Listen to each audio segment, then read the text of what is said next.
గడిచినటువంటి దినములన్నీ మీ సజీవమైన రెక్కల చోటన మమ్మల్ని అందరినీ భద్రపరిచి ఆరోగ్యమునిచ్చి ఆశను ఇచ్చి సురక్షితముగాను క్షేమముగాను మమ్మల్ని ఉంచుతూ అనే విధానాన్ని బట్టి కృతజ్ఞతాస్తుతులు చెల్లిస్తున్నాం నాయన. ఈ సమయమందు మీ దివ్య జ్ఞాన గ్రంథములో నుండి కొన్ని విషయాలను మేము ఆలోచన చేస్తూ ఉండగా మీ ఆత్మ సహాయం ద్వారా ముందుకు నడిపించి ఉన్నతమైన మీ మాటలు మేమందరూ అర్థం చేసుకుని గ్రహించే జ్ఞానమును మాకందరికీ ప్రసాదించమని కోరుతూ ప్రభువైన యేసుక్రీస్తు వారికి ఈ ప్రార్థన మనవులు మిక్కిలి వినయంతో సమర్పించి వేడుకొని ఆడుచున్నాను. ఆమేన్.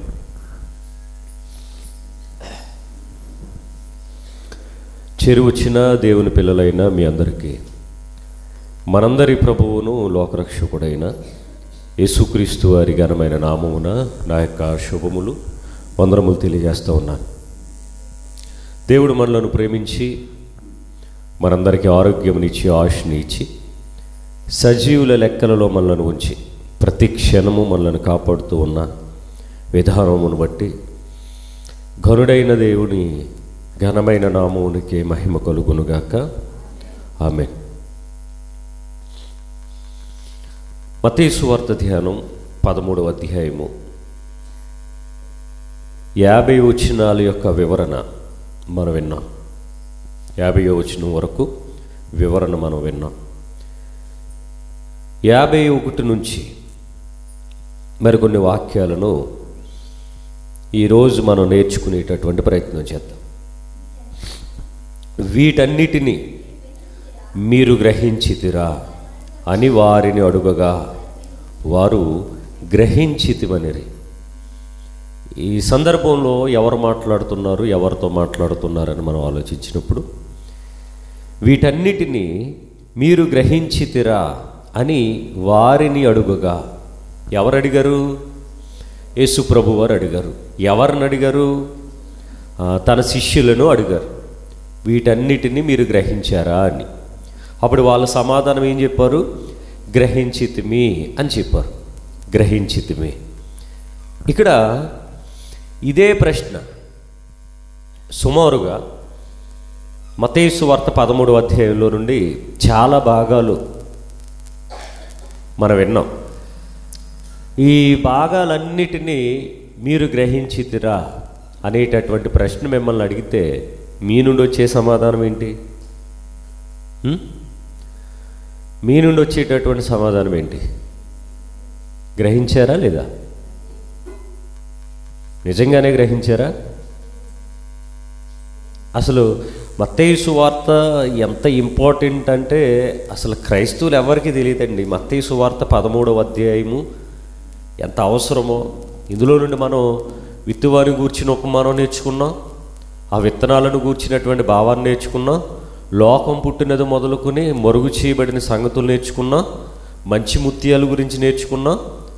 ధననిధి గురించి నేర్చుకున్నాం. వల గురించి నేర్చుకున్నాం. తర్వాత 3 కుంచాల పిండి గురించి నేర్చుకున్నాం.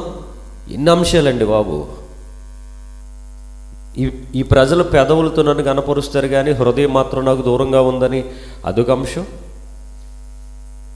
ఈ విత్తనాలను గూర్చి ఆ పొలంలో పడినటువంటి మంచి విత్తనాలు, దారి పక్కన పడినటువంటి విత్తనాలు, ఇలాగా రాతి నేలను పడిన విత్తనాలు, ముండ్ల పొదల్లో పడిన విత్తనాలు గురించి ఆ సందర్భం ఒకటి.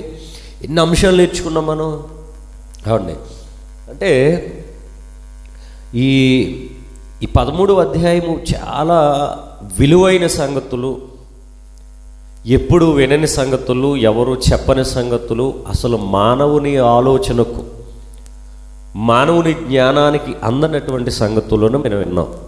మరి ఇప్పుడు నేను అడుగుతున్నాను, మీరు వీటినన్నిటినీ గ్రహించితిరా అని అడుగుతున్నాను. గ్రహించామనే వాళ్ళు చేతులెత్తండి. అమ్మయ్య, 2-3కైనా అర్థమైంది, సంతోషం. మీ చేతులు ఎత్తలేదంటే మీకు అర్థం కాలేదండి, మంచోళ్ళు మీరు. సరే, అదే ప్రశ్న ప్రభువు వారు తన శిష్యుల్ని అడిగారు. మీరు అనుకుంటారు, ఇదేంటండి ఆయన చెప్పేయచ్చు కదా, క్వశ్చన్లు ఎత్తాడు ఎందుకు అర్థమవుతున్నాం. మమ్మల్ని ఎందుకు అడగాలి అని. అది నా వే ఆఫ్ టాకింగ్ కాదు, అది ప్రభువు వారి దగ్గర నేర్చుకున్నటువంటి విషయం అదే. అంటే అందరూ అనుకునేది ఏంటంటే ఒక ప్రసంగం తీసుకుని అలాగే నాన్ స్టాప్గా మాట్లాడేసి వెళ్ళిపోవాలి గంట, అంతే, ఇంకేం అడగకూడదు, ఎవరిని ఏమి అనకూడదు అని అనుకుంటారు. అసలు ప్రభువారు చెప్పే బోధనా విధానం ఏంటంటే ఆయన చెబుతాడు, చెప్పింది వాళ్ళకి అర్థమైందా లేదని అడుగుతాడు. ఆయన ప్రశ్న వేసినప్పుడు ప్రశ్నకు సమాధానం వాళ్ళ దగ్గర నుండి రావాలి. అది ప్రభువారు నేర్పించింది. అసలు ఏమడిగినా ఏం చెప్పినా మేము అలాగే మోగోళ్ళగా అలాగే కూర్చుంటామంటే అసలు మీకు అర్థమైందా, అర్థం కాలేదా, చెప్పేది వింటున్నారా, వినడం లేదా, ఏదైనా గ్రహింపు అనేది ఉందా, అసలు గ్రహింపే లేదా అనేది ఎలా తెలుస్తుంది? మీ దగ్గర నుండి రిప్లై రావాలి, అంతే కదా. మీరు ఎవరికన్నా ఫోన్ చేశారనుకోండి, మీరు ఎవరికో ఫోన్ చేశారు, అవతలలో హలో అన్నారు, మీరు సైలెంట్గా ఉన్నారు. 2-3 సార్లు హలో అని ఫోన్ చేస్తే మాట్లాడలేదు ఏంటి అని అవతలలో విసుక్కుని ఫోన్ కట్ చేస్తారు. మళ్ళీ చేశారు. మీరు ఎందుకు చేస్తున్నారు? మాట్లాడటానికైనా? మరి ఫోన్ చేశారంటే మాట్లాడాలా? పోనీ అవతల నుంచి మీకు ఫోన్ వచ్చింది, ఫోన్ లిఫ్ట్ చేసి చెవి దగ్గర పెట్టుకుని వింటున్నారు, ఎండబెట్టి అది ఏమన్నా కంపెనీ గోలా? మీరు మాట్లాడాలి వాళ్ళతో. వాళ్ళు ఏదో విషయాలు చెప్తారు, మీరు ఏదో చెప్తారు, వాళ్ళు ఏదో అడుగుతారు, దానికి మీరు సమాధానం చెప్తారు, మంచి చెడు మాట్లాడుకుంటారు. ఏదో మొత్తం మీద ఒక సంభాషణ అనేది జరుగుతుంది. ఈ సంభాషణ జరగాలంటే ఒకరు మాట్లాడితే ఎలాగా? ఒకరు మాట్లాడితే ఎలాగా? ఇద్దరు మాట్లాడాలి. అందుకనే ఎవరైతే దేవుని వాక్యం వినేటప్పుడు అందులోనికి ఇన్వాల్వ్ అయ్యి, మనం దేవుని మందిరంలోనే కూర్చున్నాం, కానీ మన ఇన్వాల్వ్మెంట్ అంత ఎక్కడ ఉంటుంది? బాడీ ప్రజెంట్ మైండ్ ఆబ్సెంట్ అనే ఇన్వాల్వ్మెంట్లో ఉంటాం మనం. అది కోరుకోవట్లేదు దేవుడు. నా సన్నిధికి వచ్చారు, నా మాటలు వింటున్నారంటే మీరు నా వాక్యానికి స్పందించారు. 4 గేదెలు తోలుకొచ్చి ఇక్కడ ప్రసంగం చెప్పామనుకోండి, అవి స్పందించవు. ఎందుకని? దాని స్వభావం అంతే. అది మేత కోసం ఆలోచించుకుంటుంది, పడుకుంటుంది, లేస్తుంది, దోమలు కొట్టుకుంటుంది తోకతోని. దానికి ఇంకా స్పందనలు ఏమి ఉండవు, రియాక్షన్స్ అనేవి ఉండవు. ఎందుకంటే అది జంతువు కాబట్టి. మరి మనమెవరు? ఏమండి, గొర్రె కంటే శ్రేష్ఠులు అని చెప్పారు, పిచ్చుకుల కంటే కూడా శ్రేష్ఠులు అని చెప్పారు. జ్ఞానము, తెలివితేటలు, మాటలు అన్నిటిలోనూ కూడా మనిషి గొప్పవాడు, శ్రేష్ఠుడు అని వాక్యం చెప్పింది. కాబట్టి మనం పుట్టినప్పటి నుంచి కప్ప బురదలోనే ఉంది, దానికి డెవలప్మెంట్ అంటూ ఏమీ తెలియదు. కానీ మనం అంతరిక్షంలోనికి ర్యాకెట్లు వేసుకుని వెళ్ళే అంత డెవలప్మెంట్ పొందుకున్నాం. ఒకానొక దినాన నాగరికత లేనటువంటి మనిషి, బట్టలు కట్టుకోవడం చేత కానటువంటి మనిషి ఈరోజు గ్రహాల మీదకి ర్యాకెట్లు వేసుకుని వెళ్ళే అంత ఎదిగాడు. కానీ జంతువు అది అలాగే ఉంది. ఆ గేదె ఎప్పుడు బట్టలు కుట్టించుకోలేదు, ఆ కప్ప ఎప్పుడు బురదలో నుండి బయటకు వచ్చి ఇల్లు కట్టుకోలేదు. ఏ జంతువు అలాగే బ్రతుకుతూ ఉంది. కాబట్టి ప్రభువారి యొక్క బోధనా విధానం ఏంటి అంటే, అసలు మీకు ఏమైనా అర్థమైందా లేదా? అర్థమైతే ఎంతవరకు అర్థమైంది, లేకపోతే అపార్థంగానే ఏమైనా చేసుకున్నారా? దీన్ని ఎలా అర్థం చేసుకోవాలి? అదే ఆయన యొక్క బోధన విధానం. అందుకనే ఈ 13వ అధ్యాయంలో ఇన్ని ఉపమానాలు చెప్పేసిన తర్వాత ఏం మాట్లాడుతున్నాడని మీకు ఏమైనా అర్థమైందా అని అడుగుతున్నాడు ఆయన. నా ప్రశ్న కూడా అదే, మీకు ఏమైనా అర్థమైందా అని అడిగారు ఇందాక. ఇప్పుడు మళ్ళీ అడుగుతున్నా, ఏమైనా అర్థమవుతుందా నేను చెప్పే వాక్యాలు? అమ్మయ్య, అంటే మీ దగ్గర నుండి ఈ మాట అనిపించాలంటే ఇన్ని చెప్పాలా? ఎప్పటికి ఎక్కడికో వెళ్ళిపోతాం. అదేదో ముందే చెప్పేస్తే సరే.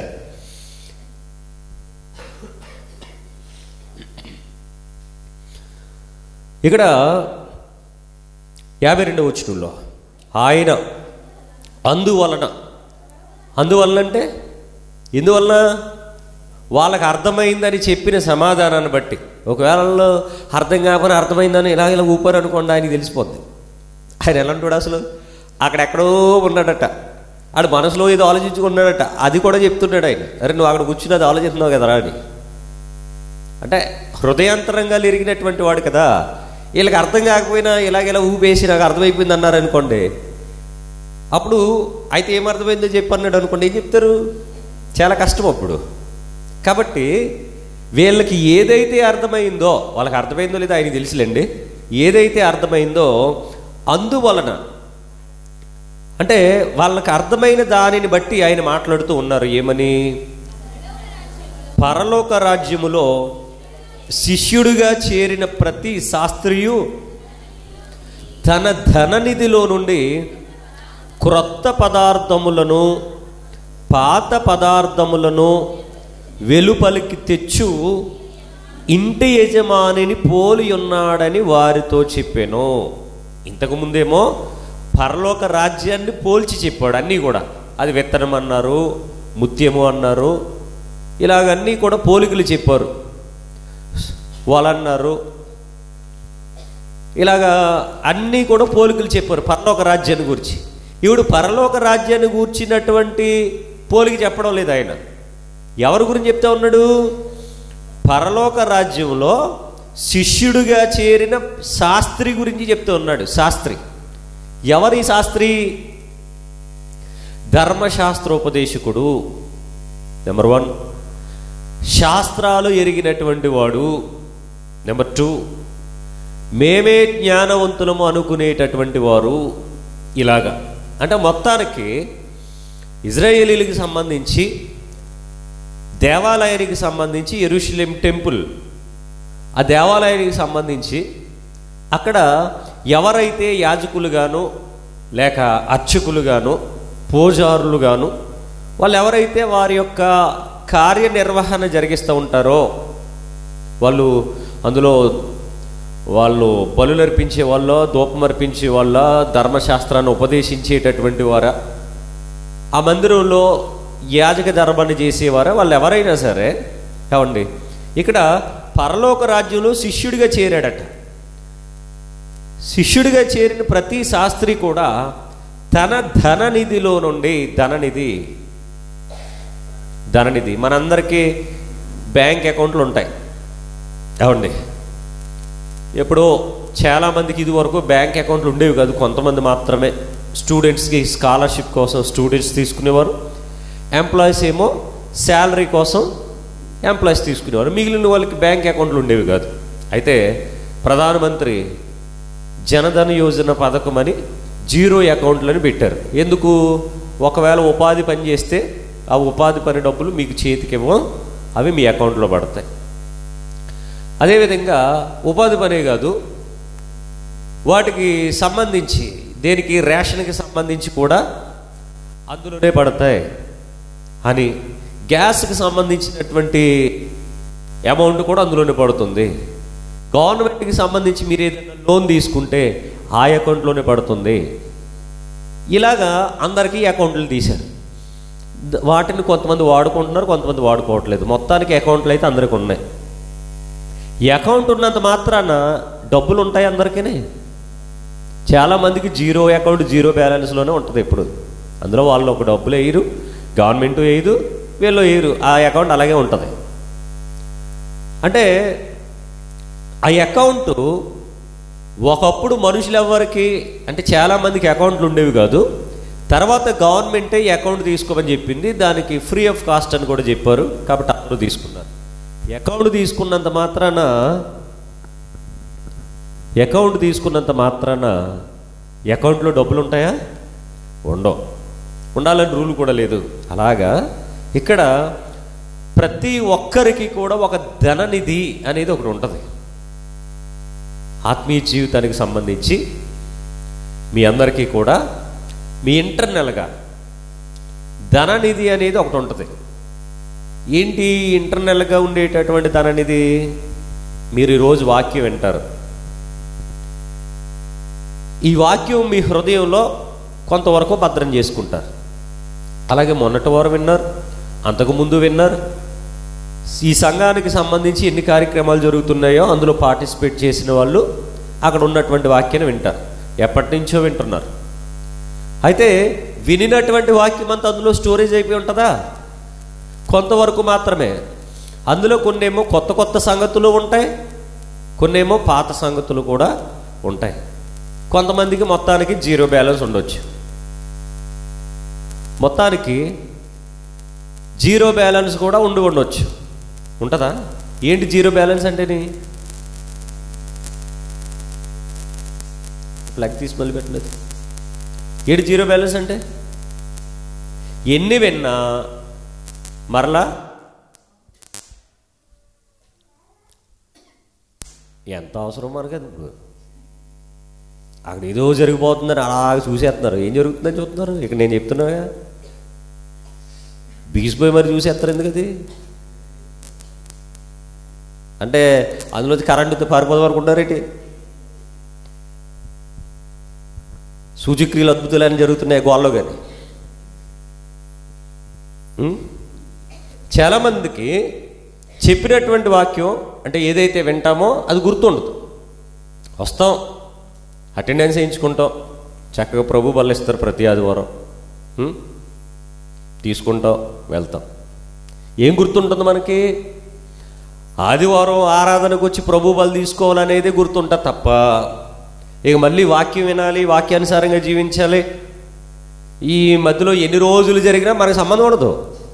అసలు మనం క్రైస్తవులు అయితే కదా, మిమ్మల్ని ఎవడండి క్రైస్తవులు అన్నది అసలు ఏమండి? అలా ఎప్పుడు పొరపడకండి. అసలు ఎప్పుడు కూడా ఆదివారం వచ్చి మేము క్రైస్తవులు అనుకునేవారు ఎప్పుడు క్రైస్తవులు అని అనుకోకండి. అసలు దేవుడి దగ్గర ఉంటుందండి ఒకరోజు. మీకు అర్థం అవట్లేదు సినిమా, అబ్బా క్లైమాక్స్ సూపర్. మొత్తానికి ఆయన ఏమన్నాడంటే మొహం మీద ఉమ్మేసి నరకానికి ఎంటేస్తానని చెప్పాడు. మరి ఆ క్లైమాక్స్ సీన్లోకి ఎవరు వెళ్తారో నాకైతే తెలియదు. కానీ మొత్తానికి మన భక్తి జీవితాలు ఇలా ఉంటాయి. అంటే ఎన్నో సంవత్సరాలుగా కొన్ని కొత్త విషయాలు వింటాం, కొన్ని పాత సంగతులు వింటాం అలాగ వస్తూనే ఉంటాం. కానీ మన బుర్రలోనికి వెళ్ళింది ఎంత? మన ధననిధిలోనికి మనం సేవింగ్ చేసుకున్నది ఎంత? మన హృదయంలో భద్రం చేసుకున్నది ఎంత? నిల్లు, జీరో బ్యాలెన్స్ అండి. అయితే ఇక్కడ ఒక శాస్త్రి గురించి చెప్తే ఉన్నాడు. ఆ శాస్త్రి ప్లేస్లో మిమ్మల్ని మీరు ఊహించుకోవాలి. ఏమండి? ఇలా ఊహించుకుని ప్రతి శాస్త్రి కూడా తన ధననిధిలో నుండి క్రొత్త పదార్థములు పాత పదార్థములను వెలుపలకు తెచ్చు ఇంటి యజమానిని పోలి ఉన్నాడని వారితో చెప్పాడట. ఏమండి? ఇక్కడ శిష్యులే కాదు, శాస్త్రులు, పరిసయ్యులు, సుంకరులు, సద్దుకేయులు, ధర్మశాస్త్రోపదేశకులు, యాజకులు, ప్రధాన యాజకులు, లేవీయులు, యూదులు, ఇజ్రాయేలీలు, ఇలాగ రకరకాల మనుషులు ఉన్నారు. అప్పటి వరకు వాళ్ళు ఆచరించిందంతా ఏంటి? ధర్మశాస్త్రం, పాత నిబంధన. ప్రభువారు వచ్చిన తర్వాత మోడిఫికేషన్ చేస్తూ ఉన్నారు. నేను మీతో చెప్పినదేమనగా, అరే మీరు ధర్మశాస్త్రాన్ని చదివేసి ఏదో ఊహించేసుకున్నారు, కానీ ఆ ధర్మశాస్త్రంలో ఉన్నది ఎవరు? నేనే అని చెప్తే ఉన్నాడు ఆయన. మీరు ప్రవక్తల వచనాలు చదివి ఏదేదో ఊహించేసుకున్నారు, కానీ ఆ ప్రవక్తలందరూ ఎవరి కోసం రాశారు? నా కోసమే రాశారు. తర్వాత కీర్తనల గ్రంథం, మోషే ధర్మశాస్త్రం, ఈ విధంగా మీరు పాతది ఏదైతే పాత పదార్థం ఉందో అదంతా కూడా ఎవరి కోసం అనుకుంటున్నారు, కానీ అవన్నీ నా కోసం అనేటటువంటి సంగతి. తర్వాత పరలోక రాజ్యాన్ని గురించినటువంటి మర్మాలు, పరలోక రాజ్యము లేదా పరలోకం అనేటటువంటి మర్మాలు నేను మీకు తెలియజేస్తూ ఉన్నాను. మరి పాత నిబంధనలో పరలోకం అని ఉన్నప్పటికీ వాళ్ళకి అదేంటో తెలియదు.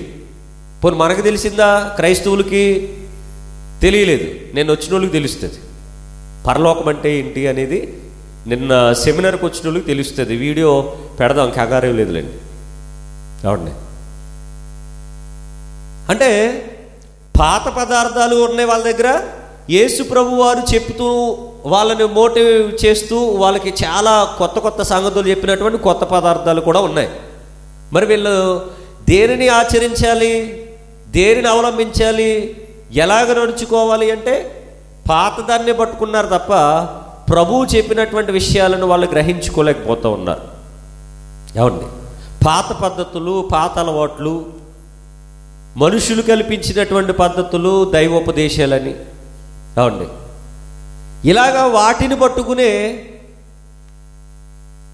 ముందుకు వెళ్ళిపోతారు తప్ప ఇంక అంతకు మించి లోతుల్లోనికి వెళ్ళడానికి కానీ, బ్రతుకు భక్తి జీవితాలు మార్చుకోవడానికి కానీ వారు ఇష్టపడరు. అక్కడ ఉన్నటువంటి వాళ్ళే కదండి, మనుషులు చాలా వరకు అలాగే ఉంటారు. ఏమండి? మనుషులు అలాగే ఉంటారు. అంతెందుకు, ఇక్కడ పాత పదార్థములను వెలుపలికి తెచ్చి ఇంటి యజమానిని పోలి ఉన్నాడు అంటే ఈడు మారతాడా అంటే ఏమో చెప్పలేం. శాస్త్రి, ధర్మశాస్త్రం, వారి పద్ధతులు, అలవాట్లు, వ్యవహారాలు, పండుగలు, ఆచారాలు, అవండి, వీటి విషయంలో వీళ్ళు మారతారా, సత్యం వైపు అడుగులు వేస్తారంటే కష్టం.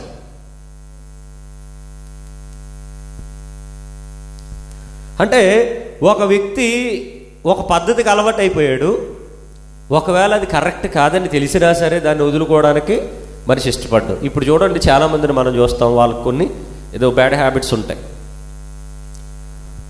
వాళ్ళకి తెలిసేది బ్యాడ్ హ్యాబిట్ అని, వాళ్ళ ఆరోగ్యం పాడైపోద్దని తెలుసు, వాళ్ళ కుటుంబం పాడైపోద్దని తెలుసు, అప్పులు పాడైపోతారని తెలుసు, సంఘంలో చెడ్డ పేరు వస్తుందని తెలుసు, క్రైస్తవులుగా ఇలా ఉండకూడదని తెలుసు, కానీ వాళ్ళు మాత్రం అది మానరు. ఏది ఏమైనా ఆ టయానికి అక్కడ ఎంత మీటింగ్ జరుగుతున్నా, ఎంత మంచి వాక్యం వినబడుతున్నా మనం చేసే పని మనం చేసేయాలి అంతే. బోల్డ్ చూస్తాం మనం కళ్ళతో. ఏమండి? ఇలాగా ఒక వ్యక్తి అసలు సత్యం వైపు నడవడం అంటేనే కష్టతరమైపోయినటువంటి పరిస్థితి.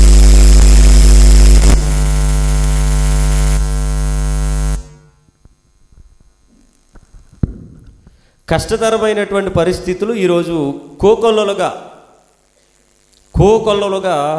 క్రైస్తవ్యంలో జరుగుతూ ఉన్నాయి. కాబట్టి ప్రతి శాస్త్రీయు తన ధననిధిలో నుండి క్రొత్త పదార్థములను, పాత పదార్థములను వెలుపలికి తెచ్చు ఇంటి యజమానిని పోలి ఉన్నాడని వారితో చెప్పాను.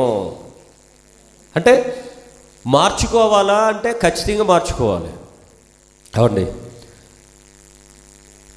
పాత నిబంధన గ్రంథం ప్రకారంగా ఇజ్రాయేలీలకు దేవుడుగా యెహోవా ఉన్నారు.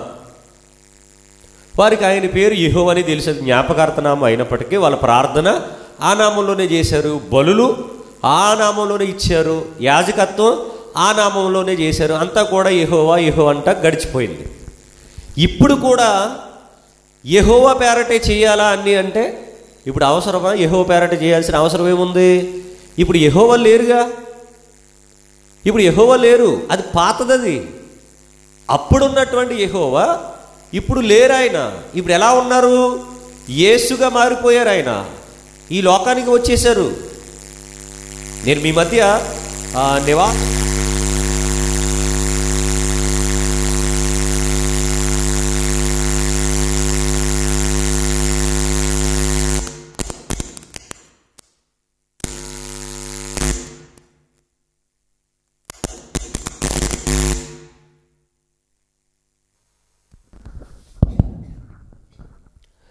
నేను మీ మధ్యకు వచ్చి నివాసం చేస్తానని చెప్పాడు ఆయన.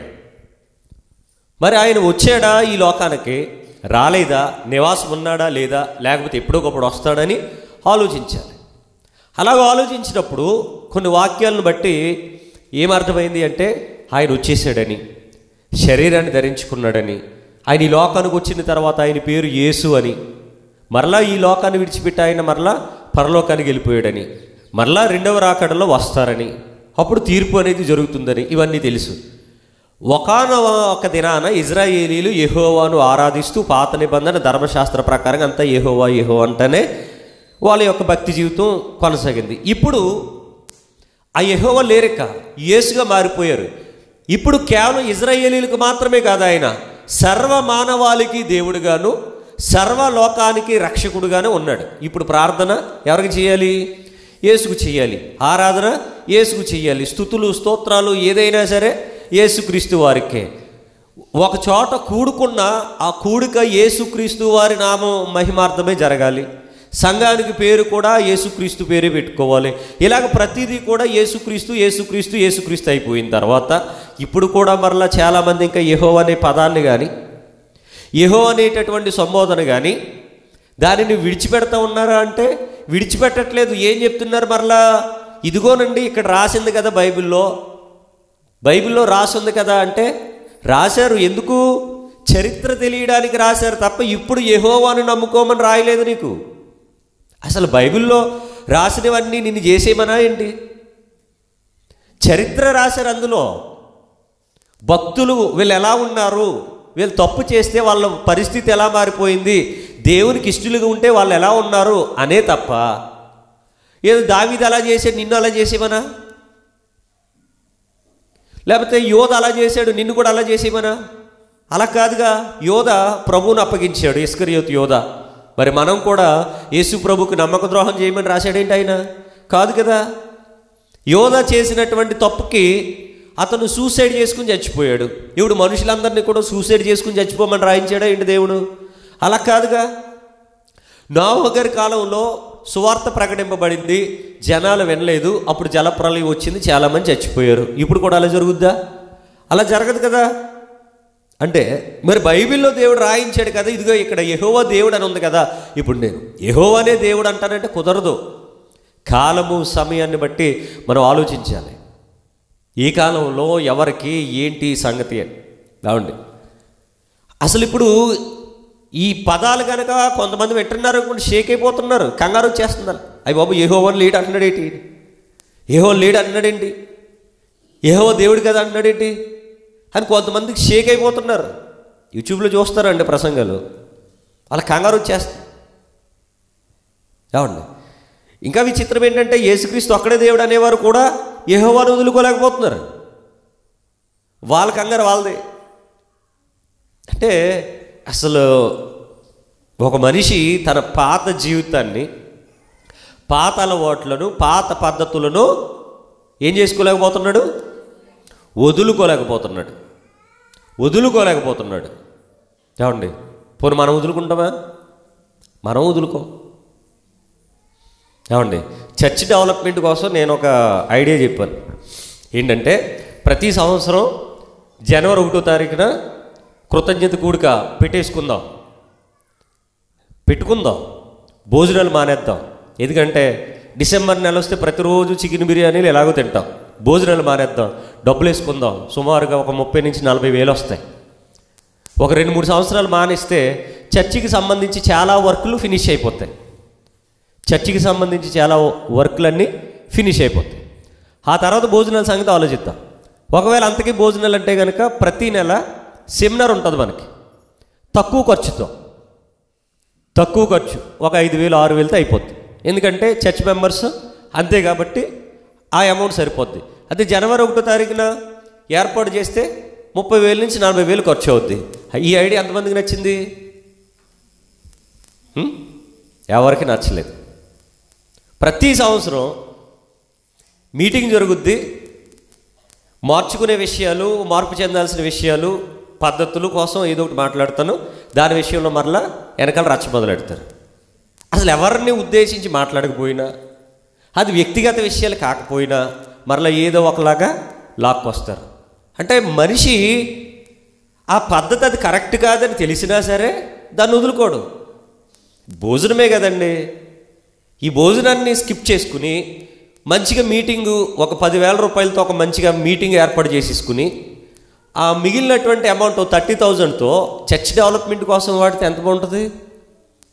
మరి బయట వాళ్ళు ఎవరిని కూడా ఒక రూపాయి అడగాల్సిన పని ఉండదో.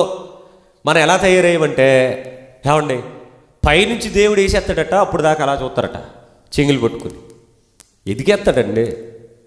అంటే మనం శుక్రవారం వచ్చి ఇక్కడే కూర్చుంటాం, బుధవారం వచ్చి ఇక్కడే కూర్చుంటాం, సండే స్కూల్ ఇక్కడే జరుగుద్ది, సువార్త సభలు ఇక్కడే జరుగుతాయి, ఆరాధనలు ఇక్కడే జరుగుతాయి. అంత వాడుకునేది మనం. దీన్ని డెవలప్ చేయడానికేమో ఎవరో వచ్చి ఏదో పట్టుకొచ్చి ఇస్తారట. ఇంకెంతకు మించినటువంటి అజ్ఞానం ఏమైనా ఉంటుందా? ఎవరు చేసుకోవాలి? మన ఇల్లుని మనం బాగు చేసుకోవాలి. మన ఇంటిని ఎవరైనా బాగు చేస్తారు వచ్చి? ఎవరు చేయరు. మన ఇంటిని మనం బాగు చేసుకోవాలి, అంతే కదా. మన ఇల్లు కట్టుకునేటప్పుడు లోన్లు పెట్టుకుంటాం, బంగారం ఉంటే బ్యాంకులో పెట్టుకుంటాం, లోన్ తీసుకుంటాం. ఇంకెవరైనా తెలిసిన వాళ్ళు ఉంటే అప్పు అడుగుతాం. మన ఇంటికి ప్రతిదీ చిన్నగా స్టార్ట్ చేసుకుని మొత్తం అన్ని వర్కులు కూడా మనమే చేసుకుంటాం. ఒక్కొక్కసారి 1 సంవత్సరం లేట్ అవుతుంది. అయినా సరే మన ఇంటిని మనం కంప్లీట్ చేసుకోవడానికి ప్రయాసపడతాం, కష్టపడతాం. మరి చర్చ్ కూడా అలాగే మనం ఆలోచించుకోవాలి. చర్చ్ విషయంలో కూడా నా వంతుగా నేను ఏం చేయగలను ఈ సంవత్సరం? ఇదిగో ఇన్ని ఉన్నాయి చేయాల్సినటువంటి పనులు. ఇందులో నేనేం చేయగలను, నా స్తోమత ఎంత ఉంది, ఇదే నా ఇల్లు అయితే నేను ఎలా వదిలేసుకుంటానా అని ఆలోచించుకుని చేయాలి. ఎప్పుడు భోజనాల కోసం ఆలోచించకూడదు. ఏమండి? అంటే ఒక మనిషి తను చేసేటటువంటి పద్ధతిని ఎప్పుడు కూడా మార్చుకోవడానికి ఇష్టపడ్డు. అది తప్పైనా ఒప్పైనా నేను ఇలాగే ఉంటాను అనుకుంటాడు. అందుకనే ఇన్ని కోట్ల మంది క్రైస్తవులు ఉన్నామని చెప్పినా మరి మిగిలిన వాళ్ళను దేవునిలోనికి నడిపించకపోవడానికి కారణం ఏంటంటే ఏ మనిషి మారడండి. ఈ మతం మొదలంటారు, ఎక్కడికన్నా వెళ్ళి సువార్త ప్రకటిస్తే మతం మార్చేస్తున్నారా అని అడుగుతారు. ఎవడ మారిపోయాడురా? ఎవడ మారిపోయాడు? రోడ్డు మీద ఒక గంట ప్లకార్డు పట్టుకుంటే ఎవడ మారిపోయాడు? ఎవడో మారడు. ఎవడో మారడండి. ఆడి జీవితం వాడిదే, ఆడి ఉద్యోగం వాడిదే, ఆడి వ్యాపారం వాడిదే, వాడి బ్రతుకు వాడిదే. ఎవరు మారరు. కానీ ఏం చెప్తాడు వచ్చి, వీళ్ళు మతం మార్చేశారంటాడు. ఎవడు మారిపోయాడు? మారినోడు ఒకడు చూపించమనండి. ఆ రోడ్డు మీద ప్లకార్డు పట్టుకుని నిలబడితే ఇది ఈ వ్యక్తి వచ్చి మారిపోయాడు అనేవాడు ఎవడో ఉండడు. అంటే వాడు కావాలనే బురద జల్లుతాడు, కావాలనే అంటారు, కావాలనే గొడవ పెడతాడు, కావాలనే కేసులు పెడతాడు. ఏమండి? అంటే వాడి స్వభావం అంతే. అక్కడ మంచి జరుగుతుంది, చెడు అలవాట్లలో నుండి ఎవరన్నా మంచిగా మారతారని వాడు ఆలోచించడు. వాడు బురద జల్లే కార్యక్రమం వాడు ఇంకెప్పుడు అలాగే ఉంటాడు, అంతే. వాడు మారడాడు. ఏమండి? ఇక్కడ శాస్త్రులైనా పరిసయ్యులైనా యాజకులైనా వీళ్ళందరిది పరిస్థితి ఇంతేనండి. అందుకే ధననిధి అన్నాడు. అంటే హృదయంలో ఉంటుంది, హృదయంలోనే అంతా కూడాను. సరే, ఇలాగా ఆ ఇంటి యజమానిని పోలి ఉన్నాడని వారితో చెప్పను. 53 వచనం. యేసు ఈ ఉపమానములు చెప్పి, ఉపమానములు ఎన్ని చెప్పారైనా ఈ 13వ అధ్యాయంలో చాలా ఉన్నాయండి. ఈ ఉపమానములు చెప్పి చాలించిన తరువాత ఆయన అక్కడ నుండి వెళ్ళి స్వదేశమునకు వచ్చి సమాజ మందిరములలో వారికి బోధించుచుండెను. ఏం చేస్తున్నారట? ఈ ఉపమానాలన్నీ చెప్పేశారు. అక్కడ జన సమూహాలు ఉన్నారు, శిష్యులు ఉన్నారు, మొత్తం వీళ్ళందరితో కూడా ఆయన చాలా విషయాలు మాట్లాడారు. చాలా విషయాలు మాట్లాడిన తర్వాత అక్కడ నుండి వెళ్ళి స్వదేశానికి వచ్చాడట. అంటే చాలా ప్రయాణం చేశాడు ఆయన. స్వదేశానికి వచ్చి సమాజ మందిరములలో వారికి బోధించుండెను. సమాజ మందిరాలు ఎక్కడుంటాయి? సమాజ మందిరాలు ఎక్కడ ఉంటాయండి? ఒక ఊర్లో ఒక టెంపుల్ ఉందంటే అర్థం ఏంటి? ఆ టెంపుల్కి సంబంధించిన వాళ్ళు భక్తులు అక్కడ కొంతమంది ఉన్నారు. చర్చ్ ఉందంటే అర్థం ఏంటి? ఊర్లో చర్చ్ ఉందంటే అక్కడ క్రైస్తవులు ఉన్నారనా లేరనా? ఉన్నారు. చర్చ్ ఎందుకు కట్టుకున్నారు? అక్కడ క్రైస్తవులు ఉన్నారు కాబట్టి. ఆ 10 మంది ఉన్నా 20 మంది ఉన్నా మొత్తానికి చర్చి కట్టుకున్నారు. వాళ్ళందరూ కూడా అక్కడ కూడుకుంటారు. అది ఆదివారమో శనివారమో శుక్రవారమో బుధవారమో ఏదో ఒక రోజున అక్కడ సంఘంగా కూడుకుంటారు. మొత్తానికి అక్కడ ఆ చర్చికి సంబంధించి, చర్చి అనేది క్రిస్టియానిటీకి సంబంధించి కాబట్టి క్రైస్తవ కార్యక్రమాలు అక్కడ జరుగుతాయి. అందుకని చర్చి కట్టుకున్నారు అక్కడ. అలాగా సమాజ మందిరం ఉంది. ఒక ఊర్లో సమాజ మందిరం ఉందంటే అర్థం ఏంటి? సమాజ మందిరాలు ఎవరు కట్టుకునేవారు? సమాజ మందిరాలు ఎవరు కట్టుకునేవారు? యూదులు కట్టుకునేవారండి. ఇజ్రాయేలీల జనాంగంలో వీళ్ళు ఎక్కడైతే నివాసం ఉంటున్నారో ఆ ప్రాంతంలో ఒక సమాజ మందిరం కడతారు. ప్రతి ఊర్లో కూడా మసీద్ ఉంటుంది. మసీద్ ఉందంటే అర్థం ఏంటి? అక్కడ ఎవరు ఉన్నారండి? ముస్లింలు ఉన్నారండి. ఏదో టెంపుల్ ఉందనుకోండి, అక్కడ హైందవులు ఉన్నారండి. చర్చ్ ఉందనుకోండి, అక్కడ క్రైస్తవులు ఉన్నారండి. ఐడెంటిఫికేషన్. అప్పుడప్పుడు మన అడ్రస్ మెన్షన్ చేసేటప్పుడు అక్కడ ఆప్షన్ కూడా అడుగుతారు. అక్కడ నియర్గా ఏముంది? చర్చ్ ఉందా, హాస్పిటల్ ఉందా, మసీద్ ఉందా, టెంపుల్ ఉందా అని అక్కడ ల్యాండ్ మార్క్ అడుగుతారండి. ఏదైనా అప్లికేషన్ పెట్టుకున్నప్పుడు ల్యాండ్ మార్క్ అడుగుతారు. అక్కడ ఉన్నటువంటిది ఏంటి?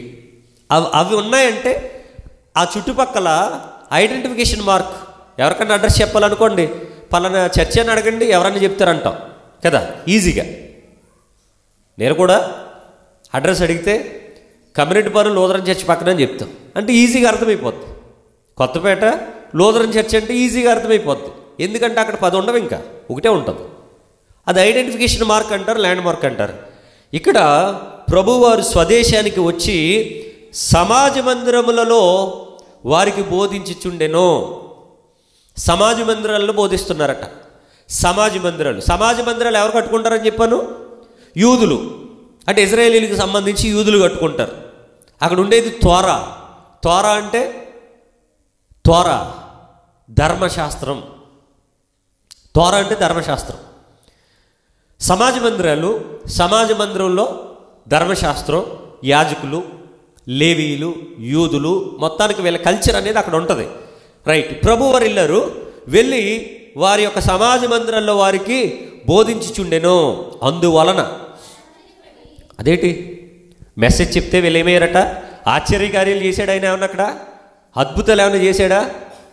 ఇప్పుడు ఏం చేయలే, వెళ్ళాడు బోధిస్తున్నాడు కానీ అక్కడ ఏమి ఆయన ఆశ్చర్యకార్యాలు చేయలేదు, అద్భుతాలు చేయలేదు, మహత్కార్యాలు చేయలేదు, సూచిక్రియలు చేయలేదు, ఏం చేయలేదు. ఆయన ఏమీ చేయలేదండి.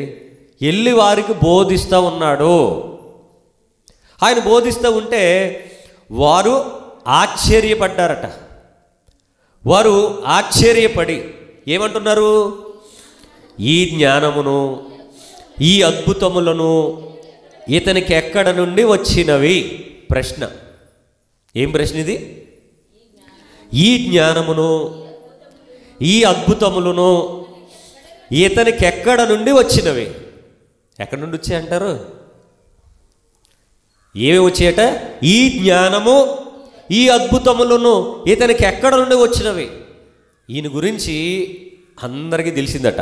ఈయన అద్భుతాలు చేశాడని, ఆశ్చర్యకార్యాలు చేశాడని, చనిపోయిన వారిని సహితం లేపాడని, అంటే బ్రతికించాడని. ఇప్పుడేమో వీళ్ళందరికీ జ్ఞానాన్ని అందిస్తూ ఉన్నాడు. జ్ఞానాన్ని అందిస్తూ ఉన్నాడు, ప్రసంగం చేస్తూ ఉన్నాడు, ఎన్నో విషయాలు వారికి తెలియచేస్తూ ఉంటే వీళ్ళకి ఆశ్చర్యం అనిపించిందట. ఆశ్చర్యం అనిపించి ఈ జ్ఞానము, ఈ అద్భుతములను ఇతనికి ఎక్కడ నుండి వచ్చినవి? ప్రశ్న బాగుంది. ఇప్పుడు సంతోషించేలా బాధపడాలా? మనవాడు ప్రయోజకుడైతే సంతోషించేలా బాధపడాలా? మన ఇంటి పేరోడు కానీ, మన కులపోడు కానీ ప్రయోజకుడైతే సంతోషించేలా బాధపడాలా? నిజం చెప్పండి. నిజంగా అయితే సంతోషించాలి. కానీ ఏం చేస్తారో తెలుసా?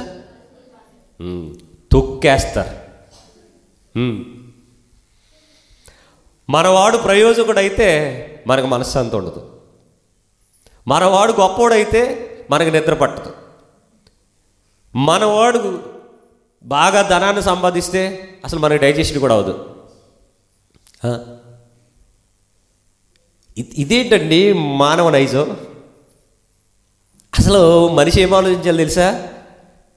ఈ వ్యక్తి ప్రయోజకుడు అయ్యాడు అంటే ఇతను నాకు సహాయం చేసే స్థితిలో ఉన్నాడు తప్ప నా దగ్గర నుండి సహాయం పొందుకోడు ఎప్పుడు. ఎందుకంటే ప్రయోజకుడు అయ్యాడు కాబట్టి. నన్ను ఎప్పుడు ఏం అడగడిక. ప్రయోజకుడు అయ్యాడు కాబట్టి.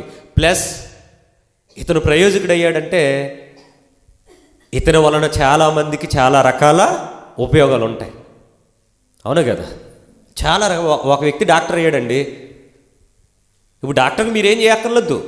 డాక్టర్ మీకు రకరకాల హెల్త్ టిప్స్ చెప్తాడు. అవసరమైతే ఫ్రీగా మీకు ఏదైనా అనారోగ్యం వస్తే బాగు చేసి పంపిస్తాడు. బయట ₹1,00,000 అయితే మీ దగ్గర 10,000 తీసుకుంటాడేమో. బయట ఒక వ్యక్తికి ఆ ట్రీట్మెంట్కి ఒకవేళ ₹1,00,000 అయితే మీ దగ్గర ఒకవేళ 10,000 తీసుకుంటాడు. ఎందుకు? మీ వాడు కాబట్టి. పోనీ ఫ్రీగానే వైద్యం చేస్తాడేమో. అవసరమైతే క్యాంప్ పెట్టి ఫ్రీగా మెడిసిన్ ఇస్తాడేమో. ఎందుకు అంటే ఈ వ్యక్తి మీవాడే, మీ ఊరోడు, మీ కులపోడు, మీరు బాగా తెలిసిన వ్యక్తి ప్రయోజకుడయ్యాడు. ఇప్పుడు అందరికి అతని వల్ల ఉపయోగమే.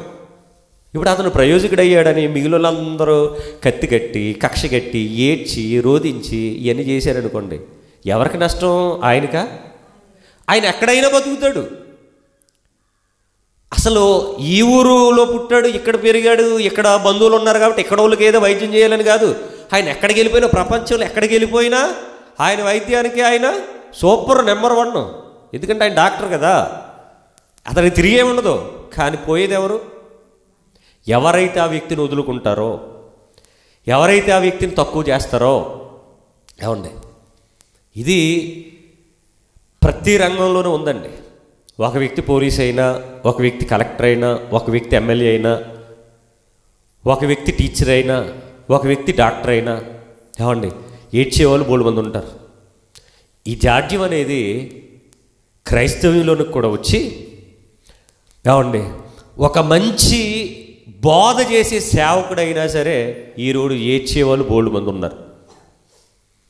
ఏమండి, ఏడ్చేవాళ్ళు బోల్డ్ మంది ఉన్నారండి. ఎందుకంటే వాడికి బైబిల్ చదవటం రాదు, బైబిల్ పట్టుకోవడం రాదు, 10 మందిలో నిలబడి చెప్పడం రాదు, 10 మందిని కంట్రోల్ చేయడం రాదు, 10 మందికి సత్యం చెప్పడం రాదు, 4 మంచి మాటలు చెప్పడం రాదు. ఎవడన్నా ఆ వ్యక్తిని గౌరవిస్తే ఈడు తట్టుకోలేడు. ఇక్కడ జరుగుతుంది కూడా అదే. ఇక్కడ జరుగుతుంది ఏంటనుకుంటున్నారు?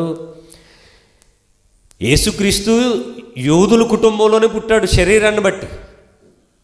వాళ్ళ గ్రామస్తుడే, స్వదేశం అన్నారు కదా, అందుకనే వాళ్ళ వంశమే, వాళ్ళ జాతే. శరీరాన్ని బట్టి ఇవన్నీ, శరీరాన్ని బట్టి వాళ్ళ కులం, వాళ్ళ మతం, వాళ్ళ జాతి, వాళ్ళ భాష, వాళ్ళోడే మొత్తానికి.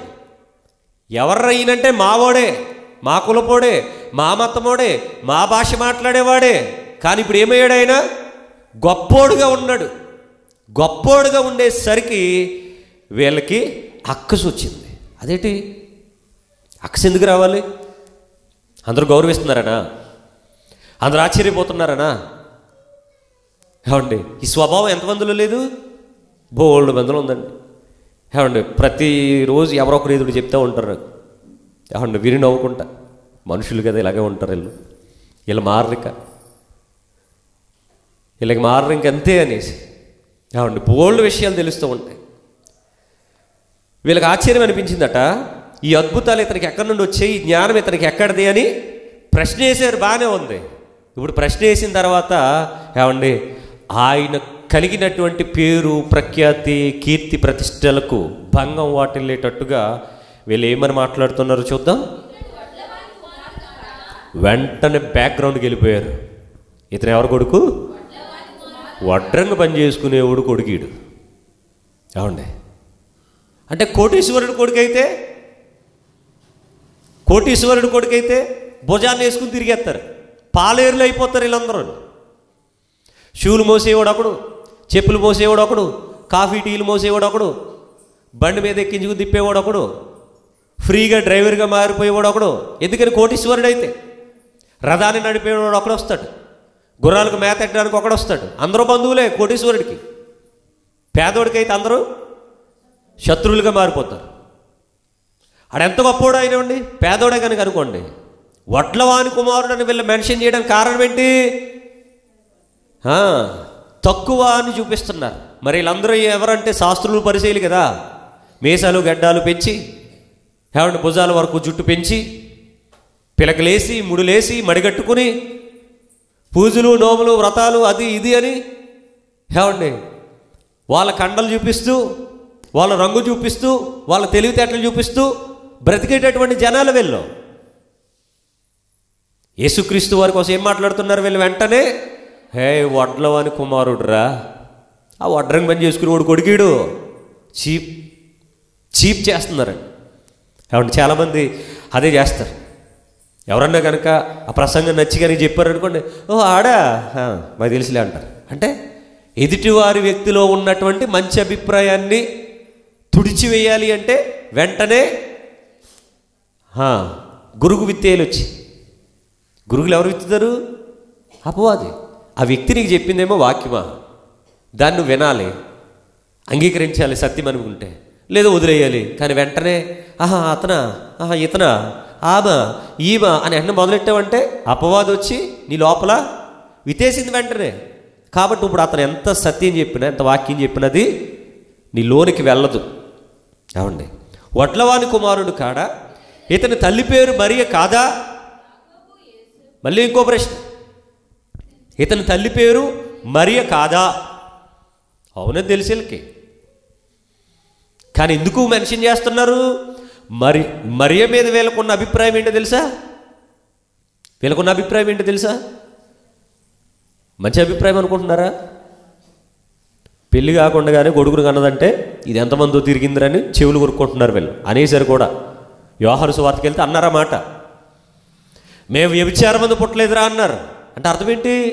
అరే నీ అమ్మ వ్యభిచారం చేస్తే పుట్టేవరా నువ్వు, మాకు చెప్తున్నావు ఏంటి బోధ, పోరా అని చెప్పారు. ఎవరిని అనుకుంటున్నారు? యేసుప్రభు అండి. ఇల్లే ఆ జాతి చచ్చిపోలేదండి, ఇప్పటికే ఉంది సంఘాల్లో.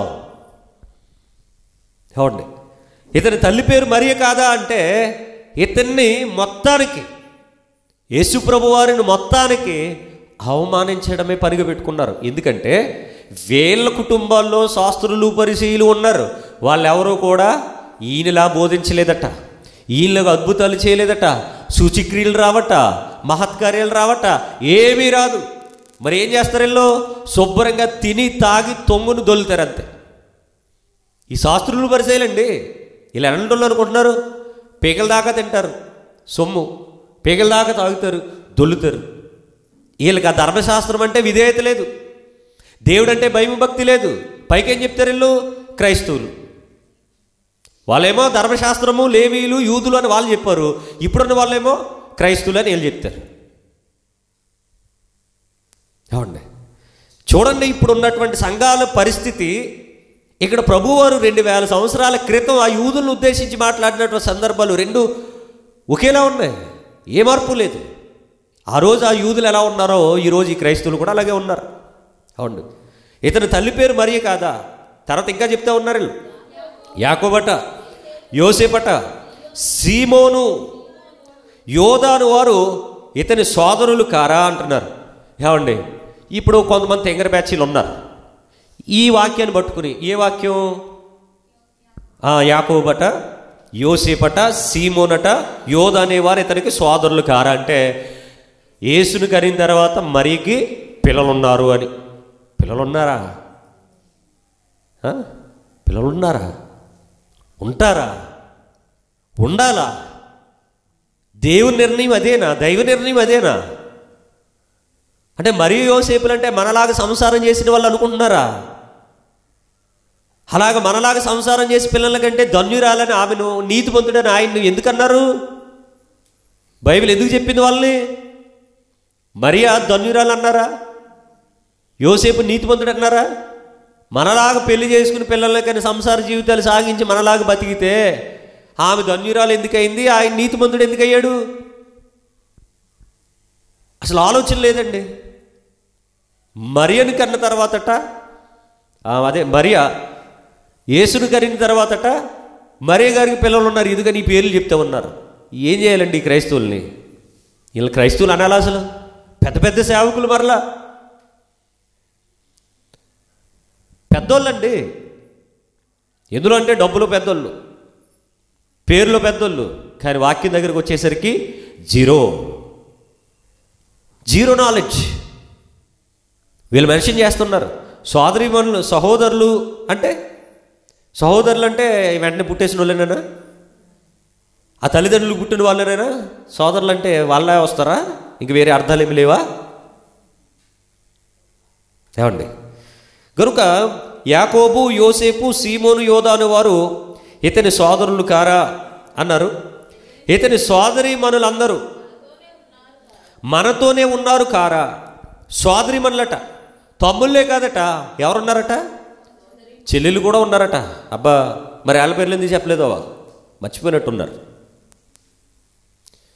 ఇక నలుగురు మగవాళ్ళ పేర్లు చెప్పి వీళ్ళేమో తమ్ముళ్ళు అని చెప్పారు. మరి ఆడవాళ్ళు కూడా ఉన్నారని చెప్పారు కదా, చెల్లెళ్ళు అంటున్నారు కదా, వాళ్ళ పేర్లు కూడా చెప్పేది గొడవ ఉండదే? మరి ఎందుకు చెప్పలేదు వీళ్ళు? సరే, ఇతని సోదరీమణులందరూ మనతో ఉన్నారు కారా? ఇతనికి ఈ కార్యములన్నీ ఎక్కడి నుండి వచ్చినని చెప్పుకొని అంటే అక్కడి వరకు బాగానే ఉంది. ఇతనికి ఈ కార్యములన్నీ ఎక్కడి నుండి వచ్చినవని చెప్పుకొని ఆయన విషయంలో వాట్ ఏ వండర్ఫుల్ సిచ్యువేషన్ అండి. ఏం చేశారట వీళ్ళు? అభ్యంతరపడ్డారట. వీటి అభ్యంతరపడతారా? సత్యం ప్రకటిస్తే, మారు మనసు పొందమంటే, పరలోకానికి మార్గాన్ని సుగమం చేస్తే అభ్యంతరపడతారా? ఇంకెంతకు మించినటువంటి దౌర్భాగ్యం ఏమైనా ఉంటుందా క్రైస్తవ్యంలో? అభ్యంతరం. అభ్యంతరం. మరేం కావాలి? మాకు నచ్చినోడు కావాలి. తెచ్చుకుందరు కానీ కంగారు పడకండి. మీకు నచ్చినోడు తెచ్చుకుందరు కానీ. ఏమండి, జగన్ గారి పరిపాలన చాలా బాగా చేశాడండి. 90% బాగా చేశాడు. ఒక రోడ్లు, లోన్స్, కొన్ని విషయాల్లో తప్ప చాలా బాగా చేశాడు. అది ఎవడైనా సరే, ఏ పార్టీ వాడైనా ఒప్పుకోవాల్సిందే. కానీ జనాలకు ఏం కావాలి? మంచిగా పరిపాలించేవాడు వద్దు. సమాజానికి ఏం కావాలి? యేసుక్రీస్తుని వదిలేస్తానన్నాడు రాజు. యేసుక్రీస్తు మాకు వద్దు. మరి ఎవరు కావాలి? బరబ్బా కావాలి, బందిపోడు దొంగ కావాలి. ఈ జనాలకు ఎవరు కావాలి? ఏమండి, కొంతమంది క్రైస్తవులకి సిగ్గు లేదండి. ఎదవలు వీళ్ళకి కూటమి ప్రభుత్వానికి సపోర్ట్ చేశారు. వీళ్ళకి నిజంగానే సిగ్గులేదు. కూటమి ప్రభుత్వానికి ఎలాగ సపోర్ట్ చేస్తారు వీళ్ళు? బుద్ధి జ్ఞానం ఎవరికైనా ఉందా అసలు? అదే చెప్పారు కదా, వీళ్ళందరూ ఇదే చేస్తాను. ఇలాగ ఇప్పుడు తన్నించుకునేవాడిని తెచ్చుకున్నారు. ఆడు ఇప్పుడు బాగా దంతా ఉన్నాడు. బాగుందా? సమ్మగా ఉందా జనాలకి? రోజు ఏడుస్తున్నావు. యూట్యూబ్ ఓపెన్ చేయండి, ఏడుపులు గోల, ఏడుపు గోల. అమ్మఒడి ఒడియలేదు, బడి లేదు. ఒక్క పింఛన్ తప్ప అన్నిటికీ ఎగనామం. బస్సు అన్నాడు, ఏది? ఎక్కడుంది బస్సు? బస్సు లేదు, ఆటో లేదు, ఏమీ లేదు. మొత్తం అన్నీ అంతేనండి. మొత్తం నాశనమే. ఏమండి, అంటే జనాలకు మంచి చేసేవాడు ఎప్పుడు వద్దు, చెడు చేసేవాడు కావాలి. ఆనాడు హేరోదు, అదే రాజు అడుగుతాడు, యేసుని వదిలేస్తా అని. చట్టాలన్నీ కూడా వెతుకుతాడండి. వెతికి మరి గాంధీ జయంతికి కొంతమందిని విడుదల చేస్తారు జైలు నుంచి. వాళ్ళకి ఇంకా శిక్ష అనుభవించే కాలం ఉన్న సత్ప్రవర్తనను బట్టి గాంధీ జయంతికి కొంతమందిని రిలీజ్ చేస్తారు. అలాగా ఆ రోజు రాజు వదిలేస్తానన్నాడు యేసుని. కానీ జనాలు ఎవరిని కోరుకున్నారు? బరబ్బా కావాలి, మాకు బరబ్బా కావాలి, యేసొద్దు, యేసుని చంపేయండి అని కోరుకున్నారు. ఏమండి, అలాగా ఈరోజు వీళ్ళు ఎవరిని వద్దనుకుంటున్నారు? యేసుని వద్దనుకుంటున్నారు. యేసు విషయంలో వీళ్ళకి ఏమొచ్చిందట? పోయే కాలం వచ్చింది. దాన్ని అభ్యంతరం అని రాశారు. యేసు విషయంలో పోయే కాలం వీళ్ళకి, కాబట్టి అభ్యంతరం అని రాశారు. కొన్ని పదాలు రాయడానికి ఇబ్బంది, మాట్లాడుకోవడానికే బాగుంటాయి, రాయకూడదు, అందుకని రాయలేదంతే. ఏమండి, అభ్యంతరపడ్డారట. ఇతనికి ఈ కార్యములన్నీ ఎక్కడి నుండి వచ్చినని చెప్పుకుని ఆయన విషయంలో నిజానికి ఏం పడాలి? అభ్యంతరపడాలా? ఆశ్చర్యపడాలి, ఆయన పాదాల మీద పడాలి, ఆయన ముద్దు పెట్టుకోవాలి, ఆయన హత్తుకోవాలి, ఆయనను ప్రేమించాలి. కానీ ఏం చేశారు? అభ్యంతరపడ్డారు. ఈరోజు సంఘానికి సత్యం చెప్పేవాడు కావాలా? మాకొద్దు, మా బోర్డు ఎట్టుకుని తిరిగేవాడే కావాలి. ఏం చేస్తాడయ్యా నీ బోర్డు ఎట్టుకున్నవాడు? నీ నరకానికి తీసుకుపోతాడు. ఎన్ని పనికిమాలిన సిద్ధాంతాలు నీ బోర్డులో ఉన్నాయి తెలుసా నీకు? ఎన్ని పనికిమాలిన సిద్ధాంతాలు, ఏమండి, నరకానికి నడిపించేటటువంటి సిద్ధాంతాలు ఎన్నున్నాయి తెలుసా నీ బోర్డులో? అవేం తెలియదు. మా బోర్డు కాదు. ఏందిరా బోర్డు? నరకానికి పోతావు నీ బోర్డు పెట్టుకుని తిరిగితే. ఏం కావాలి నీకు? ఏ బోధకుడు కావాలి? సత్యం చెప్పేవాడు వద్దా? అసత్యం కావాలా నీకు? పోతావు నరకానికి. ఎవరికి నష్టం? నీకు, నీ కుటుంబానికే నష్టం, సేవకుడికి కాదు. ఏమండి, సత్యం చెప్పేవాడు ఎక్కడైనా చెప్పుకుంటాడండి. నా ధైర్యం అదే. సత్యం చెప్పేవాడు ఎక్కడైనా చెప్తాడు. మందితో సంబంధం లేదు.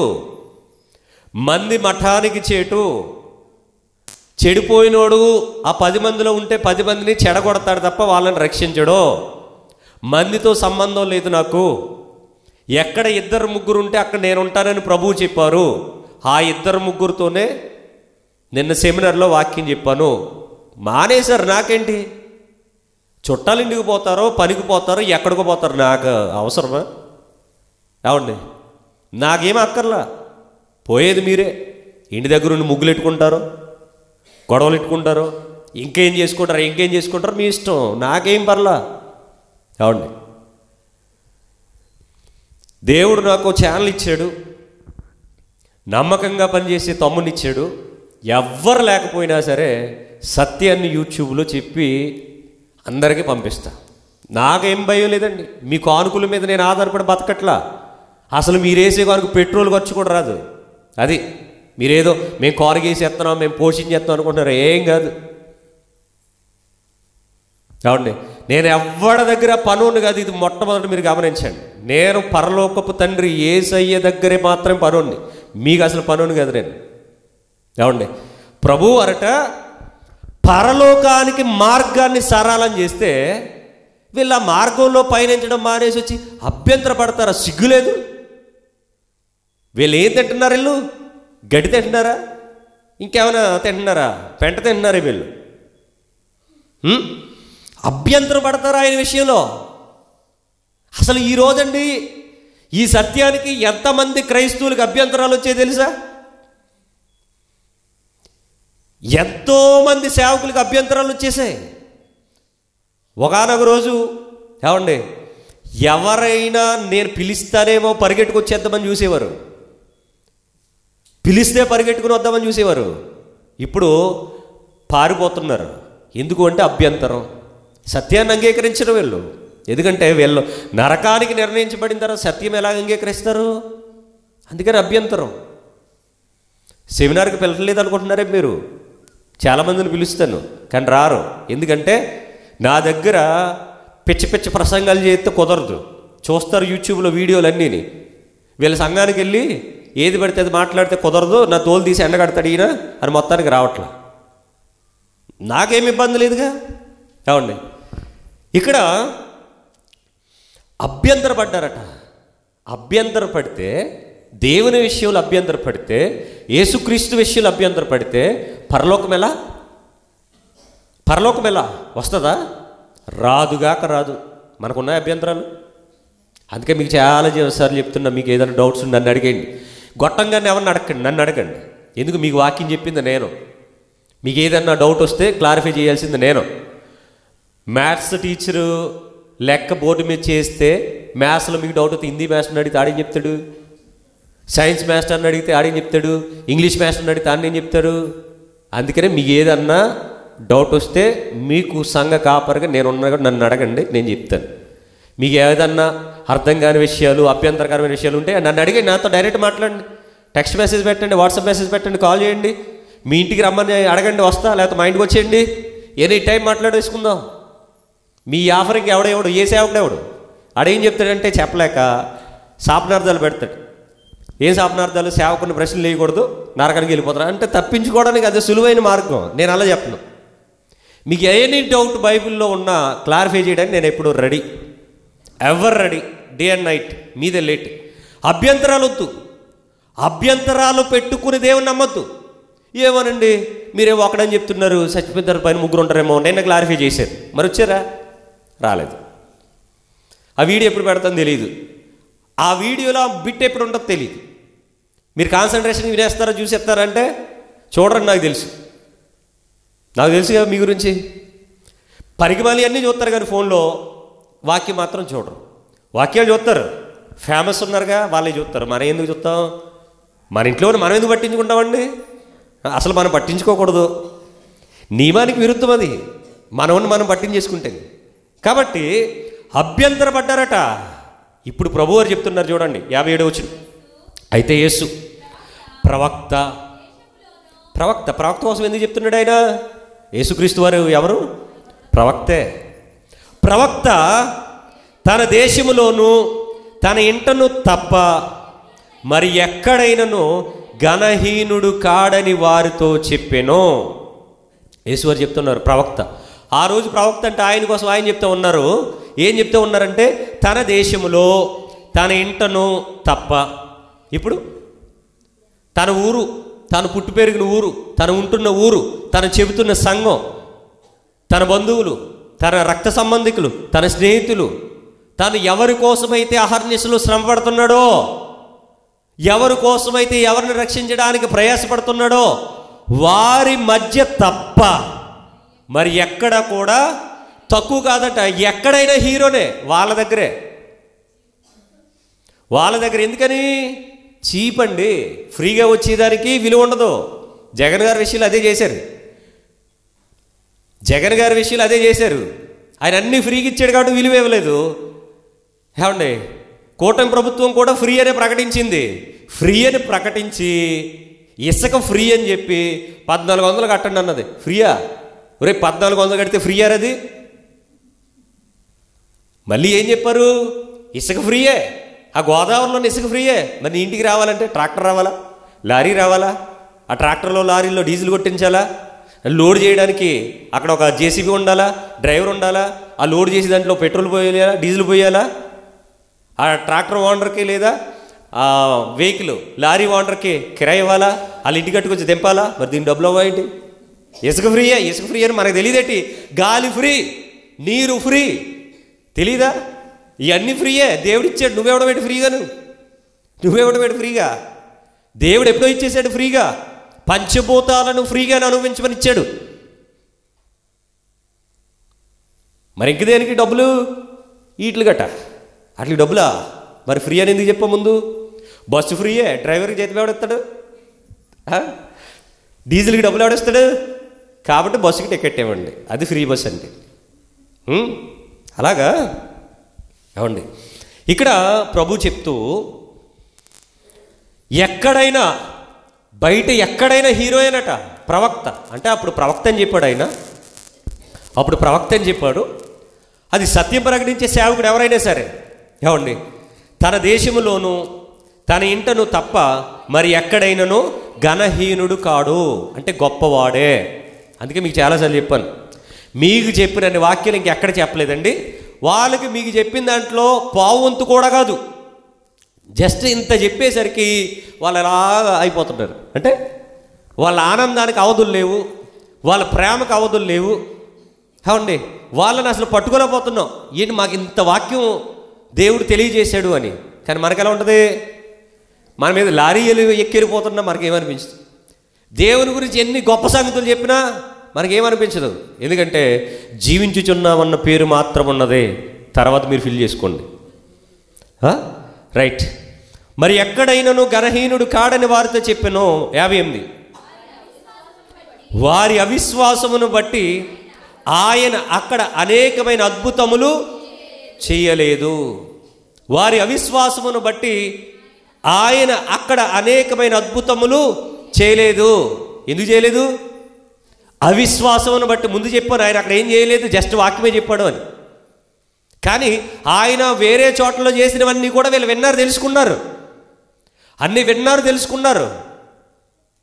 కానీ ఎక్కడెందుకు చేయలేదట ఆయన? తన స్వదేశంలో తన ఇంట వాళ్ళ తమ్ముళ్ళు అన్నారే, ఆ తమ్ముళ్ళు ఏమన్నారు? రప్పించోడా, నీ సూచక్రియలన్నీ నీ దగ్గర కొంతమంది ఉన్నారుగా, నీ శిష్యులు ఎర్రోళ్ళు తెంగరోళ్ళు, వాళ్ళ దగ్గర చేసుకుపోయి అన్నారు.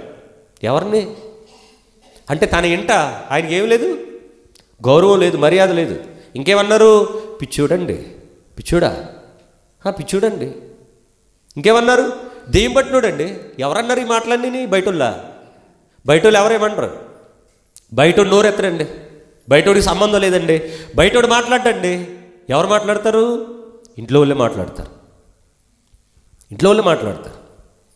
యేసువారిని ఆ యూదులు, ఆ ఇజ్రాయేలీలు, అసలు యేసువారిని చంపింది ఎవరు? స్వజనులు, తనవారే, తన కులమే, తన మతమే, తన రిలేటివ్సే, తన బంధువులే, వాళ్ళే ఆయనను చంపేశారు. ఏమండి, ఇక్కడ వారి అవిశ్వాసమును బట్టి ఆయన అక్కడ అనేకమైన అద్భుతములు చేయలేదు. ఎందుకంటే ఆయన మనసు విరిగిపోయింది వాళ్ళ మధ్య చేయడానికి. అందుకని అంటాడు ఒక సందర్భంలో, మీ మధ్య చేసినటువంటి సూచక్రియలు తూరు సీదోను సొదొమ గొమొర్రా పట్టణాల్లో చేసినా వాళ్ళు ఎప్పుడో బాగుపడుదురేమో అన్నాడు. ఏమండి, సేమ్ అదే మీకు చెప్పినటువంటి వాక్యం ఇంకో పనికిమాలిన ప్రాంతాన్ని ఎన్నుకుని అక్కడ చెప్పినా వాళ్ళు ఎప్పుడో బాగుపడుదురేమో. ఏమండి, చెప్పి అలసటైతే వస్తుందేమో కానీ మార్పు మాత్రం రావట్లేదు. ఏమండి, 13వ అధ్యాయం కంప్లీట్ అయింది, 14వ అధ్యాయం ప్రారంభించుకుందాం. వచ్చే వారం చదువుకుంటారండి.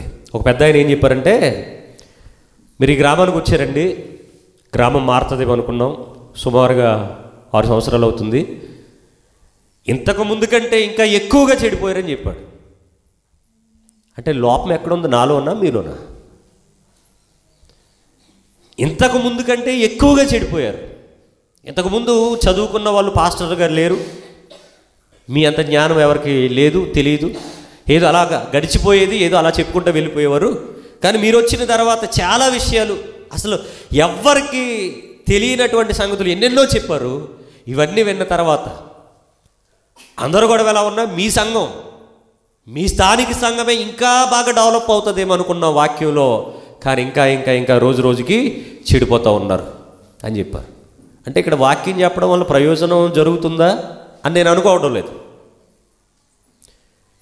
చెప్పి చెప్పి చెప్పి పౌలు గారు ఏ విధంగా నలిగిపోయారో నేను నలిగిపోవడం తప్ప మీ వల్ల నేను ఎప్పుడు బెనిఫిట్స్ పొందుకోలేదు, పొందుకుంటారన్న ఆలోచన కూడా లేదు. దేవుడు ఎప్పుడైతే ఇవ్వాలనుకుంటే ఆయన అప్పుడు అలా ఇస్తాడు. నా నమ్మకాలు అవన్నీ వేరు. అయితే మరి ఇక్కడ మరి మీ విశ్వాస భక్తి జీవితాల పరిస్థితి ఏంటి? మరి ఎప్పుడు మారుతాం? మరణం సంభవిస్తుంది, అందరూ కూడా మరణానికి దగ్గర అయిపోతూ ఉన్నాం. ప్రతిరోజు ఎవరొకరు మరణిస్తూనే ఉన్నారు. బోల్డ్ న్యూస్ చూస్తూ ఉన్నాం. రోజుకు 2-3 లక్షల మంది చనిపోతున్నారండి ప్రపంచమంతా. మరి మనకు మరణం సంభవిస్తే మరి మన పరిస్థితి ఏంటి? పరలోకానికి వెళ్తామా సిద్ధపడినటువంటి కన్యకులుగా? చర్చికి వచ్చి ఇంత సత్యాన్ని విని కూడా సిద్ధపడినటువంటి కన్యకులుగా ఒకవేళ నరకానికి వెళ్ళిపోతామా? భక్తి జీవితాలు ఎలా ఉన్నాయి? ఏమండి, నేను ఆశ్చర్యపడే విషయం ఏంటంటే నన్ను మార్చాలనే ప్రయత్నమే చేస్తారు తప్ప నాలో ఏదో తప్పులు ఉన్నాయి, నన్నేదో మార్చేద్దాం, నన్నేదో సరి చేద్దాం అనుకుంటారు తప్ప మేము మారాలనేటటువంటి ఆలోచన ఒక్కరికి కూడా లేదు. కాబట్టి ఎంతకాలం నేను మీకు వాక్యం చెప్తానో తెలియదు. ఏమండి, ఫైనల్గా చెప్పేది ఏంటంటే ఎంతకాలం నేను మీకు వాక్యం చెప్తానో తెలియదు. బ్రతుకున్నంతకాలం నేను మీకు వాక్యం చెప్పాలన్న బాండ్ ఏమి నేను ఎవరికి రాసివ్వలేదు. ఏమండి, నేను స్వతంత్రంగా అయినా సరే ఎలా అయినా సరే దేవుని సేవలోనే ఉంటా. కానీ మీకు వాక్యం చెప్తానన్న గ్యారంటీ అయితే ఇవ్వను. చెప్తానన్నటువంటి మాట ఇవ్వను. అవసరమైతే ఈ సంవత్సరమే ఇది నాకు మీకు చివరి సంవత్సరం కావచ్చు. Best of luck. ప్రార్థన చేసుకుందాం. సర్వోన్నతుడు మహోన్నతుడు అయిన దేవా, ఘనమైన మీ నామమును బట్టి వందనాలు, స్తుతులు, స్తోత్రాలు చెల్లిస్తున్నాము తండ్రి. నాయన, ఈ ప్రపంచంలో సత్యము దొరకక, సేవకులు లేక, సత్యవాక్యం కొరకు కొట్టుమిట్టాడేవారు అనేక మంది ఉన్నారు. స్థానిక సంఘానికి వాక్యం వెక్కసమైపోయింది, కక్కుతూ ఉన్నారు. నాయన, ఏది న్యాయమో ఏది అన్యాయమో, ఎవరి మనసులు ఏంటో ఎవరి మాటలు ఏంటో హృదయాంతరంగములు ఎరిగినటువంటి దేవా, ఎన్ని రోజులు మీరు ఇక్కడికి నడిపిస్తారో, ఎంతమందికి సత్యాన్ని తెలియచేస్తారో, ఎవరిని కాపాడడానికి నన్ను ఇక్కడికి పంపించారో, ఎవరి రక్షణ కొరకు, ఎవరి భక్తి జీవితం కొరకు ఈ సత్యం అనేది ఇక్కడ ప్రకటింపబడిందో మరి నాకైతే తెలియదు. ఏ సంఘానికి దొరకనటువంటి అదృష్టం, ధన్యత స్థానిక సంఘానికి మీరు అందించారు.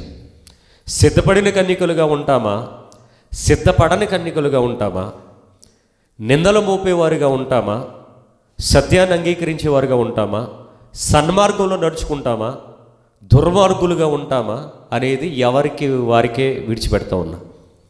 నాయన, ఇంకా 100% ఇంకా సత్యము చెప్పాల్సినటువంటి సంగతులు ఇంకా ఉన్నాయి నాయన. కానీ ఇప్పటికే మాకు ఎన్నో తెలిసిపోయిన వేళ్ళు అనుకుంటున్నారు. ఇంకా నేను చెప్పాల్సినటువంటి సంగతులు చాలానే ఉండిపోయాయి. మరి వాటిని మీరు ఎవరి కొరకైతే దాచిపెట్టారో,